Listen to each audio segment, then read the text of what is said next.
Приветствую всех на канале Магия Песка. Мои дорогие любимые зрители, меня зовут Ольга, и сегодня для вас я сделаю отсыпочку на такую тему. Кто будет предлагать вам отношения? Давайте посмотрим, кто этот мужчина и какого рода отношения он будет вам предлагать. Загадайте, пожалуйста, на себя, ни о ком не думайте, песочек все покажет сам. Я прошу высшие силы дать мне возможность ответить на все ваши вопросы и послать для вас самую важную, нужную и полезную информацию.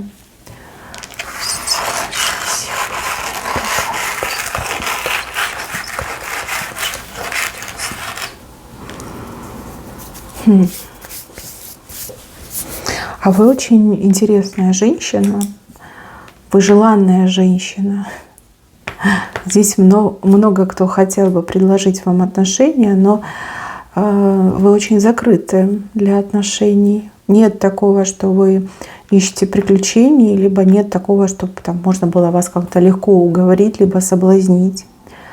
У вас репутация, у вас, скажем так, есть свои интересы, свои задачи в жизни. Вы очень активный человек, деятельный. Кто-то всецело себя посвящает любимой работе, кто-то посвящает своей семье. Дети, животные, кстати, могут быть, родители. Кто-то полностью с головой ушел в творчество. Нет такого, чтобы вы там прям бегали, искали мужчину. Нет. Может, вас вообще, в принципе, мужчины разочаровали, да, то, что они там то пьют, то гуляют, то дерутся, то вообще ведут себя как аморальные личности, асоциальные личности. Но вы многим нравитесь, и многие хотели бы, но у вас такой взгляд, что просто так вам не подойдешь, да, либо на трезвую голову не подойдешь, а пьяных вы не переносите. Да, репутация у вас такая, сложная женщина, красивая, умная, сложная. Да, и мужчина ищет вариант попроще. Они хотели бы вас, но вы очень сложная, поэтому ищет варианты попроще. Там, где не нужно соответствовать, напрягаться, либо как-то себя сдерживать. У кого из вас есть симпатия, либо вы там с кем-то общаетесь, встречаетесь, не знаю, в интернете переписываетесь, тот, с кем вы переписываетесь, очень хотел бы вам предложить серьезные отношения. Либо тот, с кем вы общаетесь, хотел бы предложить вам серьезные отношения. Но опять же, вы такая закрытая, что человек не знает, стоит, не стоит, пошлет, не пошлет, убьет, не убьет. Да, какие-то такие мысли, знаете, не самые интересные, не самые приятные даже, не просто интересные, приятные. Если вы ни с кем не общаетесь, но вот с кем-то все-таки я вижу, что вы общаетесь. Да? Возможно, у вас какой-то знакомый есть. Может, вы вместе работаете, либо живете по соседству, либо в одной компании встречаетесь. Есть какой-то один человек, с кем вы время от времени общаетесь. Может быть, вы общаетесь с ним как с коллегой, соседом, приятелем, либо просто с каким-то мастером своего дела. Да? Может, он вообще ваш клиент, либо заказчик. Вот у этого мужчины буквально на вас глаз горит. И горит уже давно. Мужчина, который, скажем так, он чем-то похож на вас. Может быть, он тоже, знаете, как разочарован в отношениях. Может, у него какой-то очень болезненный развод был, расставание. Может, он вообще обдавел. Либо как-то так у него случилось, что там женщина там изменила, и он такой, все, значит, и не надо. И как-то он прям совсем, знаете, загрустил. Мужчина тоже какой-то вот при деле, посвящает себя либо делу, либо хобби. Может быть, даже один воспитывает детей. Почему-то мне идет, что один может воспитывать детей. А может быть, один у своих родителей остался и родителям помогает. Что-то есть схожее с вами, но до вас, конечно, он не дотягивает, да, до вашего уровня. И вот этот мужчина, он полон сомнений. С одной стороны, да, вы очень нравитесь, прям тянет, горит к вам. А с другой стороны, а вдруг все плохо закончится, да? А может, и не надо начинать. Знаете, вот какие-то такие мысли. Но опять же, и вы очень закрыты. Он смотрит на вас, такой думает, блин, ну точно не захочет, и опять я попаду в какую-то, да, неприятную ситуацию, будет стыдно, неприятно, а вдруг это повлияет, вдруг она вообще не захочет со мной больше там не общаться, не как-то взаимодействовать. Понимаете, как-то не хочет рисковать, но придется.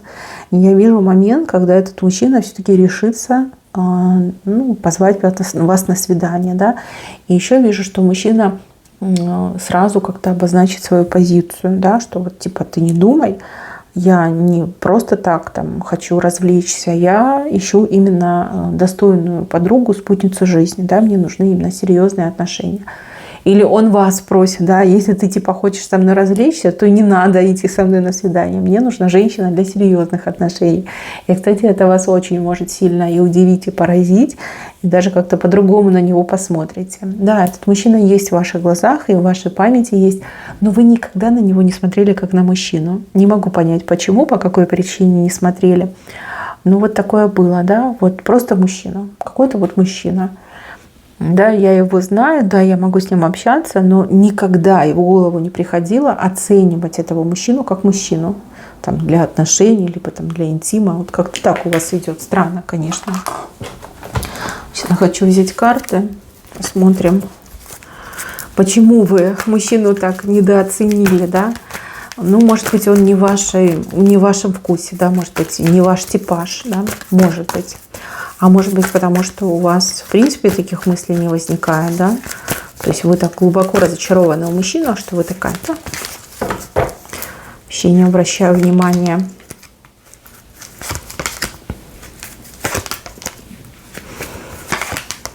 Ну, вы на него внимания не обращали, потому что, да, вы сосредоточены на себе, вы разочарованы в мужчинах, либо у кого-то еще может отыграться, что вы до сих пор в кого-то влюблены, да, и понимаете, что ничего не будет, но и в то же время вы ни на кого другого не смотрите. Нет, не видите, не видите. Он еще тоже, знаете, как-то себя очень хитро ведет. Он никак не показывает свои эмоции в вашу сторону. Не заинтересованность, потому что он вообще вам в глаза не смотрит. Да, может, там, когда вы с ним общаетесь, он куда-то там выше вас смотрит, либо в сторону. Да. Если бы он посмотрел ровно в глаза, то вы бы все поняли. Но нет, такого нет. Так, а ну-ка давайте посмотрим, что у него там в истинных намерениях. Да что ж такое? Ну, понятно, что ты прячешь. Но хотя бы хоть что-то покажи про свои истинные намерения. Ой. Так, ну, прячет. Он очень сильно прячет, он боится, он считает, что если кто-то узнает, то все будет кончено. Да? Не успев начаться, все будет кончено. Хорошо, почему? Вот терпеть не могу таких тихушников, да? Ты же мужчина, сильный пол, ты должен быть смелым, дерзким. Женщины таких любят. Не, ну посмотрите, какой противный мужчина. Просто петляет, запутывает меня. Слишком хитренький, да, либо сам себе на уме. Слушайте, ну он переживает, что если вот вы узнаете, то вы его забаните, да, заблокируете, что вы перестанете с ним общаться, и солнце для него потухнет, и дороги к вам больше не будет. Вообще не хочет признаваться. Ох, упрямый. Ну как такое может быть? А вдруг ты девочку нашу обмануть хочешь? Как так? Что за дела вообще? Что за тихушник? Вот скажите, мастер маскировки, да? Ну вот я теперь понимаю, почему вы не догадывались о его чувствах. Он даже карту мне путает. Какой-то шпион. Да, из него бы хороший диверсант получился. Не, ну смотрите, что происходит. А как так? Этот мужчина меня уже бесить начинает. Блин. Но чувства у него точно есть. И чувства очень серьезные. Но он их так глубоко прячет, он так боится, что кто-то о них узнает. И очень боится, что если вы узнаете, то вы прям пошлете, что вы очень сильно на него там разозлитесь. Ну, не знаю, девочки, даже карты не помогают. Не могу я выпытать у него информацию, извините.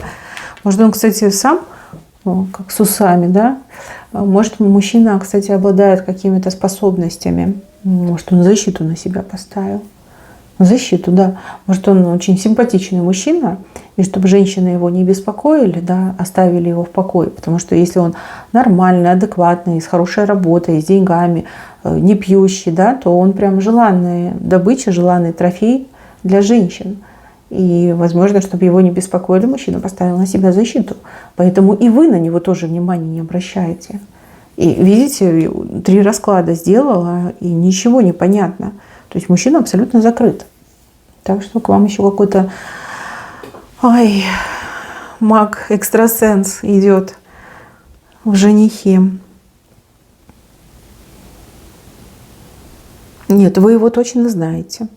И еще даже больше могу сказать, что вы общались с ним то ли на той неделе, а может даже и на этой успели пообщаться. Вот было что-то, хотя бы поздоровались, ну точно, да, было. Ну, поздороваться — это тоже общение, приветствие, да. Ну, загадочный. И знаете, еще что-то мне подсказывает, что мужчина сам по себе очень обеспеченный человек. То есть он может достаточно скромно выглядеть, он может, скажем так, не выделяться. Там у него может быть обычная машина, не какая-то там супер-бупер. Но при этом у него денег много на счету, при этом у него там несколько объектов недвижимости, причем не какой-то там халупки, да, хатки, а у него прям конкретные, да, такие прекрасные объекты недвижимости.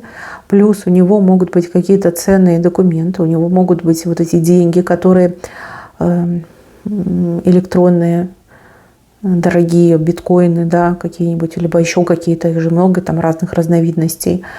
Он прям такой, знаете, как мне идет, скрытый миллионер. То есть не живет на показ, но при этом у него все в этом плане в порядке, да, вот в материальном плане.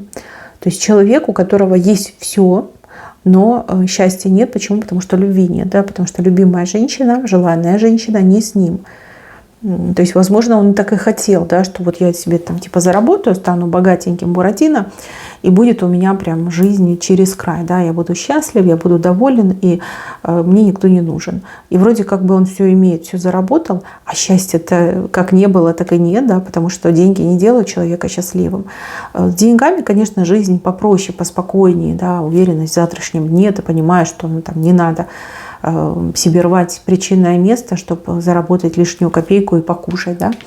Но если нет любви, то человек не может быть счастлив.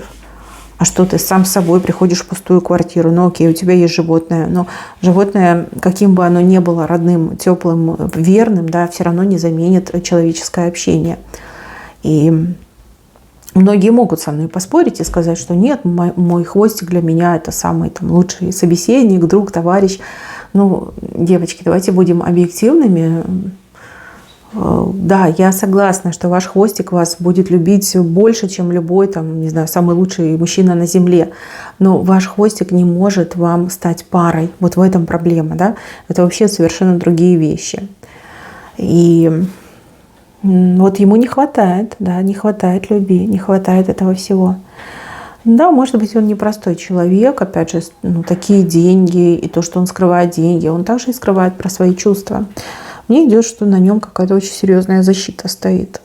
И защита, и весь такой, знаете, в туман укутан, как зашептали его, да, возможно, и мастер какой-то ставил, возможно, он сам себе мастер, как я уже говорила. Очень необычный человек. Самый необычный человек, которого я видела за последнее время в отсыпках. Ну ладно, девчонки, будь что будет, да, я вижу, что он все-таки как-то соберется силами и, ну, по крайней мере, на свидание он вас позовет. И в момент, когда он будет звать вас на свидание, он вам сразу вот это скажет, что типа, если ты хочешь развлекаться, то лучше не надо, да, то есть мне нужна женщина для серьезных отношений. Вот как-то он вам это скажет, что вы даже не рассердитесь, но очень сильно удивитесь. И, может быть, на этом удивлении, на волне удивления вы согласитесь с ним пойти. Согласитесь пойти на свидание. Но он вам там сразу распишет программу, что хочу то, хочу это, там свадьба, что вместе туда, вместе сюда, не врать, там, не скрывать, все там как на двоих делить. ну, либо как доверие, да, чтобы было доверие. Нет, он не заставит вас платить деньги за квартиру, либо за продукты. Нет, это точно нет. Наоборот, он, наверное, какое-то даже вам будет предлагать содержание, да, что типа я там буду выделять тебе сумму лично на тебя, на твои личные расходы. Но, то есть у него, в принципе, да, у него нет проблем с деньгами, господи, зачем ему это все? А то, что вот заинтересовать вас, да, что вот я такой заботливый, я все понимаю, я буду выделять тебе там ежемесячный бюджет на твои личные нужды, расходы, да. Ну, то есть попытается произвести впечатление. И еще такой момент показан, что вы столкнетесь с тем, что вы практически ничего не знаете про этого мужчину. Вроде как бы и знакомый, но я ничего про него не знаю, толком ничего не знаю. Вот. И еще вижу, что мужчина, скажем так, у него есть друзья, но их немного, их там несколько человек, да, можно сосчитать на пальцах одной руки, и то лишние пальцы останутся. И также вижу, что он такой больше, знаете, любит вместо каких-то развлечений, он любит, там, не знаю, на природе побыть, помедитировать. Он любит какие-то книги серьезные, такие прям, знаете, философские, почитать с философскими мыслями. Он, не знаю, историю любит, да, какие-то такие вот моменты. То есть он интеллектуально развит, и причем развит неплохо. То есть с ним вам точно скучно не будет, а вы тоже женщина, которая, скажем так, интеллектом не обделены, и вам тоже интересны такие. У вас общие интересы, да, вот я поняла, общие интересы могут быть. И этот мужчина прям может вас подкупить своей грамотностью, умом и умением подать информацию. Ну, девочки, что идет, то идет, что будет, то будет, вы уж там сами посмотрите. Но то, что он вас удивит и шокирует в момент, когда он вам предлагает свидание, это точно. И, возможно, да, конкретно это вас заинтересует. Вы так и скажете, какой ты удивительный, мне еще такие мужчины не попадались, да, будет интересно, интересный опыт. Ну, и, скорее всего, пойдете на свидание, а там уже как сложится, так сложится, да, никто навязываться не будет, никто заставлять не станет. И если вы понимаете, что прям категорически не мое, то и не мое, да, что уж там дальше рассуждать. И еще, мои хорошие, это не для всех, это для кого-то конкретного идет информация, скорее всего, связана с работой. И если у вас на работе начальник мужчина, даже если он женат, я вижу, что у этого мужчины, извините, тесно, да, в трусишках становится тесно, в штанишках становится тесно, когда он вас видит. Мужчина, который хотел бы вас, ну скажу прямо, затащить в постель, да, соблазнить вас и затащить в постель. У него к вам прям такой дикий огонь горит, что аж страшно становится. Хочу сказать сразу, что если вы, ну мало ли, может вы тоже хотите этого, да, может вам нравится ваш начальник, но бывает такое, да. И если вы согласитесь на эти отношения и думаете, что, ну, типа там для здоровья полезно, для карьеры хорошо, но я сразу хочу предупредить, что мужчина в вас очень сильно влюбится, и он будет от вас зависим. То есть настолько все может глубоко зайти, далеко зайти, что мужчина со временем просто уже не будет представлять своей жизни без вас. И понятно, что он пойдет на всякие радикальные и очень судьбоносные шаги, чтобы остаться с вами. То есть вы должны понимать, что если вы даете согласие на отношения с ним, то он уже никуда не денется. И даже если вы будете его прогонять, он все равно уходить не будет. Он в вас так сильно влюбится, что вы не сможете просто разорвать с ним связь. Он будет вас преследовать. Может, вы не захотите разрывать связь. Вот. Если вы этого не хотите, тогда не соглашайтесь. Если вас это устраивает, ну, если это взаимно, если это приятно, то почему бы и нет. И еще, мои хорошие, мужчина, начальник может предлагать вам отношения, сейчас скажу, не для того, чтобы вас унизить. Ну вот обычно женщины думают, что ты просто хочешь со мной переспать. Нет, здесь не для этого. А потому что он, ну вот действительно испытывает к вам такое сильное влечение, какого не испытывал за всю свою жизнь ни к одной другой женщине. Никогда, понимаете, никогда не испытывал такого сильного влечения. Он и сам себе не рад, он сам себя боится, вернее, своего этого влечения, но ничего с собой поделать не может. То есть, в принципе, не хочет он вас этим оскорбить. Он уже просто не знает, что ему с этим влечением делать, да, как реагировать на это все. Он, понимаете, ему достаточно просто вас увидеть, и все. И все уже случилось. Можно так сказать, да? Либо там уже пожар у него пошел. Если бы категорически нет, то тут вплоть до того, что вам придется менять работу, придется увольняться, потому что он, ну, скажем так, не даст вам прохода, да? Его состояние будет все ухудшаться и ухудшаться, и уже пойдет на крайние меры, да? Будет буквально за вами бегать, вас преследовать, соблазнять, чем может, как сможет, и со всеми вытекающими. Это не для всех информация, это для кого-то определенного. Мои хорошие, вот такая отсыпка. На этом у меня все. Берегите себя. Всем спасибо за внимание. Всем пока-пока.